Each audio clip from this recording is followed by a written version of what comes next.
Hi friends, ഇത് നമുക്ക് പുതിയ കിട്ടിയൊരു ഗാർഡൻ സെറ്റിംഗ് ആണ്. ഇത് നടുമുറ്റമൊക്കെ ഉള്ളൊരു വീടാണ്. ഇതിൻ്റെ സൈഡിൽ കൂടെ നിറച്ച് കലാത്തിയ നട്ട് കൊടുക്കണമെന്നാണ് അവർ പറഞ്ഞത്. അപ്പോൾ കലാത്തിയ നടണമ്പോൾ സൈഡിൽ കൽക്കെട്ടുണ്ടായിരുന്നതുകൊണ്ട് നമുക്ക് ചെറിയ പാടായിരുന്നു. ആ കൽക്കെട്ടിൻ്റെ സൈഡിലൂടെ നമ്മൾ കലാത്തിയ നടുമ്പോൾ അത് ചെരിച്ച് വേണം അത് നടാൻ. കലാത്തിയ സാധാരണ നമ്മൾ നടുമ്പോൾ ഒരു അരയടി താഴ്ചയിലേക്ക് താഴ്ത്തിയേ ഉള്ളൂ അവിടെ കൽക്കെട്ടുള്ള സ്ഥലങ്ങളിൽ നടാവുള്ളൂ. എന്നാലും ഉള്ള അതിൻ്റെ വേര് പിടിച്ച് കൃത്യമായി നമുക്ക് കിട്ടത്തുള്ളൂ. അതിനിടയിൽ കൂടെ നമ്മൾ ബേർഡേ പാരഡൈസും നട്ടിട്ടുണ്ട്. ആ ബേർഡേ പാരഡൈസും ഇതുപോലെ തന്നെ കൽക്കെട്ടിൻ്റെ സൈഡിലേക്ക് നമ്മൾ അരയടി താഴ്ച എടുത്ത് വേണം നടാൻ. എന്നാലും ഉള്ളത് കൃത്യമായി നമുക്കത് കിട്ടത്തുള്ളൂ. ആ കൂട്ടത്തിൽ തന്നെ നമുക്കൊരു 4 അൽക്കേഷ്യയുടെ ഓർഡറും ഉണ്ടായിരുന്നു. അൽക്കേഷ്യ നടുമ്പോഴും നമ്മൾ അതുപോലെ തന്നെ ഏകദേശം 1.5 അടി താഴ്ച ഇല്ലെങ്കിൽ 1 അടി താഴ്ചയ്ക്ക് മുകളിലെടുത്താലേ ഉള്ളൂ നമുക്കതും നന്നായി വളർന്ന് കിട്ടത്തുള്ളൂ. അങ്ങനെ നമ്മൾ വളരെ കഷ്ടപ്പെട്ട് അത് നമ്മൾ സെറ്റ് ചെയ്ത് കൊടുത്തു.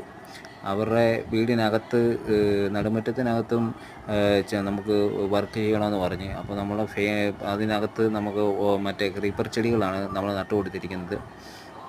പിന്നെ അവിടെ കുറച്ച് ഫ്രൂട്ട്സ് പ്ലാന്റുകളും വേണമെന്ന് പറഞ്ഞ്. പുറകെ നമ്മൾ നല്ല രീതിയിൽ കുറച്ച് ഫ്രൂട്ട്സ് പ്ലാന്റുകളും എല്ലാം നട്ടു കൊടുത്തിട്ടുണ്ട്. നമ്മൾ പിന്നെ മറ്റേ ഭിത്തിയെ കൂടെ കയറി പോകാൻ വേണ്ടി പെട്രിയ വൈൻ വേണമെന്നാണ് പറഞ്ഞത്. അതും നമ്മൾ നട്ടു കൊടുത്ത് അതിന് കമ്പി ഇട്ട് കൊടുത്തിരിക്കുകയാണ്. അപ്പോൾ പെട്രിയ വൈൻ അതുവഴിയെല്ലാം കയറി നല്ല ഭംഗിയായി വരും. ഇപ്പോൾ നമ്മൾ നട്ടിരിക്കുന്ന കലാത്തികളാണിത്. ഇതെല്ലാം ഒരു 6 മാസത്തിന് അകം വളരെയധികം പൊക്കം വെക്കും. ഡാർഫ് കലാത്തിയാണ് നമ്മൾ വെച്ച് കൊടുത്തിരിക്കുന്നത്. ചെറുതല്ല, ഡാർഫ് കലാത്തികളാണ് നമ്മൾ വെച്ച് കൊടുത്തിരിക്കുന്നത്. അവരുടെ വീട് വണ്ടി കയറി വരുമ്പോൾ വണ്ടി തിരിയാനുള്ള സൗകര്യം കുറവാണെന്ന് പറഞ്ഞുകൊണ്ട് നമ്മൾ വീടിന് പുറവശത്തേക്കായിട്ട് നമ്മൾ അത് മാറ്റി ഇച്ചിരി അകലം വിട്ടാണ് നട്ടിരിക്കുന്നത്. നമ്മൾ പിന്നെ ഗോൾഡൻ കാസ്കേഡും നമ്മൾ നട്ടു കൊടുത്ത് ഇതുപോലെ പൂകളൊക്കെ തൂങ്ങി വന്നിട്ടുണ്ട്.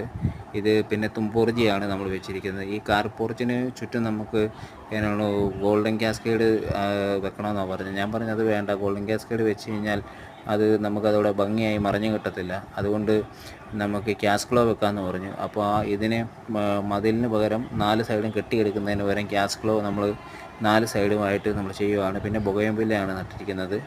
നിങ്ങൾക്ക് ആവശ്യമുണ്ടെങ്കിൽ ഗാർഡൻ വർക്കിന് വേണ്ടി ഞങ്ങളെ സമീപിക്കുക. ഞങ്ങൾ നല്ല ഭംഗിയായി ഗാർഡൻ വർക്കുകൾ ചെയ്തു തരുന്നതാണ്.